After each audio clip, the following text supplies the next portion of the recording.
Sigmund Freud, one of the world's most notable psychologists, began the psychodynamic perspective. This perspective emphasizes unconscious psychological processes and has a more conservative view of human nature in that we function based upon our natural forces and drives. However, we are usually not conscious of our true motives. Freud used the analogy of the iceberg to represent how most of our functioning is unconscious. A small part of the iceberg that is above the surface of the water is our conscious mind, while the larger part of the iceberg below the water is the unconscious mind. In terms of personality development, Freud believed that our personality arises from the conflict between impulse and restraint, or the conflict between pleasure-seeking urges and internalized social control over these urges. He proposed 3 interacting systems called the id, ego, and superego. The first one, called the id, is unconscious psychic energy that strives to satisfy basic sexual and aggressive drives. It operates on the pleasure principle, demanding immediate gratification. Cassie is tired, however she needs to study for a test. Her id would tell her to go to sleep since she's so tired. Go to sleep! The next one is called the ego, which operates on the reality principle. Seeks to gratify the id's impulses in realistic ways that will bring long-term pleasure. The ego contains partly conscious perceptions, thoughts, judgments, and memories. Cassie's ego would make her realize that she needs to stay up and study longer so that in the long run, she will do well on her test. Stay up! Lastly, the superego is the conscious or moral compass that forces the ego to consider not only the real, but the ideal. It represents internalized ideas and provides standards for judgment and for future aspirations. The superego would cause Cassie to feel bad for not studying and getting good grades. Next, we will discuss defense mechanisms. Freud said these were the ego's protective methods of reducing anxiety by unconsciously distorting reality. To explain each one, we'll be using examples from the hit 90s TV show Friends. The first defense mechanism is regression, retreating to an earlier psychosexual stage where some psychic energy remains fixated. In this scene, Rachel is trying to teach Joey how to sail, and ends up turning into her father when she was learning to sail by yelling at Joey that Greens don't quit. She suppressed all of those memories of her father's aggression and retreated to the stage where her father's aggression lied. I did not, because I was trying to teach you how to sail a boat, which obviously is an impossible thing to do. All right, that's it. You're yelling and I don't see you taking your top off. I quit. What do you mean you quit? You can't quit. Why not? Because you're not finished yet and I won't have it. Greens do not quit. Greens? I'm a Tribbiani and Tribbiani's quit. Oh my God, wait, did I just said greens don't quit, didn't I? Did I just say greens don't quit? Yes. Oh, You did, and you're still yelling at me. No, I'm not yelling at you. I'm just yelling near you. Oh God, Joey, oh, I'm my father. Oh my God, this is horrible. The second defense mechanism is reaction formula, which is the switching of unacceptable impulses into their opposites. When Rachel returned to her job from her maternity leave, a man named Gavin had filled in her position. When Rachel first met Gavin, she had an immediate hatred towards him because he took her roles at the office. She started falling for him, but tried to hide it by prolonging her hatred for him. She eventually ended this and admitted her feelings towards him. The next defense mechanism is projection, disguising one's own threatening impulses by attributing them to others. In this scene, Rachel insists that she kissed her college friend, played by Winona Ryder years ago.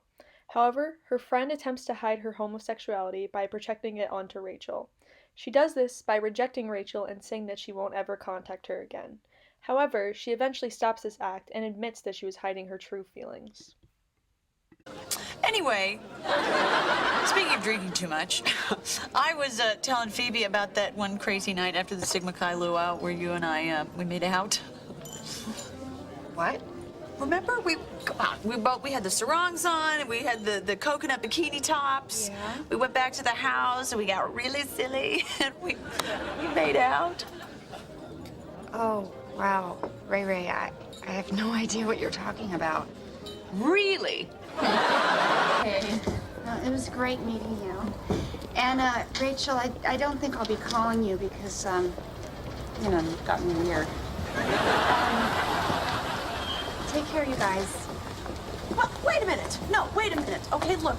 That night was the one wild thing I have ever done in my entire life, and I'm not going to let you take that away from me. Okay, so if you don't remember that, maybe you will remember this.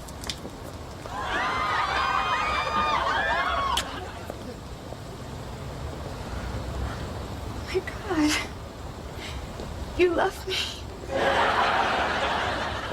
What? Of course, I remember our kiss. I think about it all the time. I can still hear the coconuts knocking together. I just didn't want to tell you because I didn't think you'd return my love, and now that you have. The next defense mechanism is rationalization, which is offering self-justifying explanations in place of real, more threatening, unconscious reasons for one's actions. Rachel and Chandler have been stealing cheesecake from their neighbor. They want to steal it again, but do feel guilty about their actions, so they rationalize by attempting to justify their reasons for taking the cheesecake. Do you see what I see? It's still there. Mrs. Braverman must be out.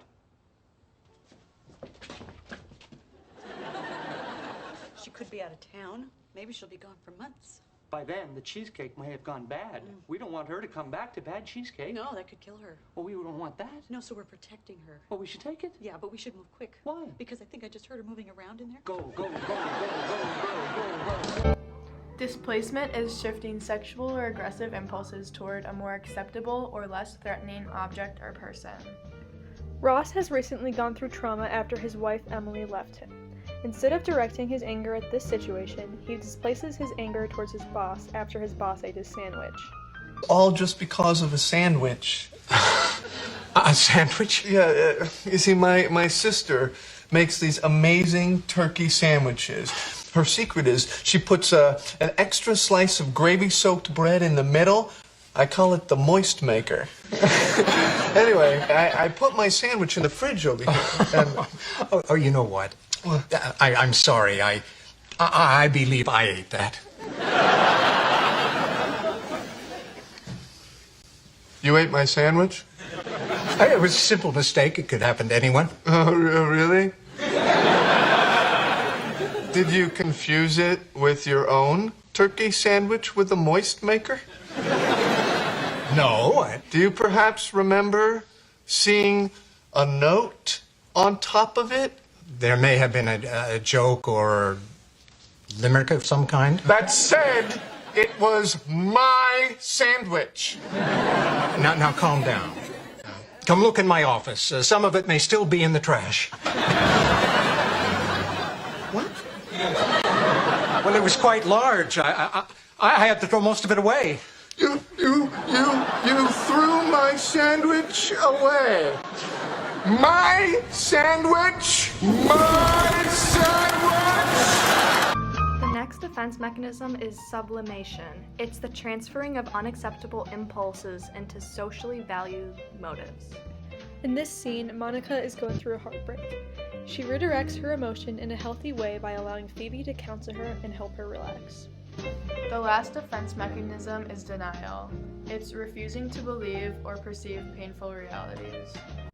Ross has just walked in on his friend Joey kissing his ex-girlfriend Rachel.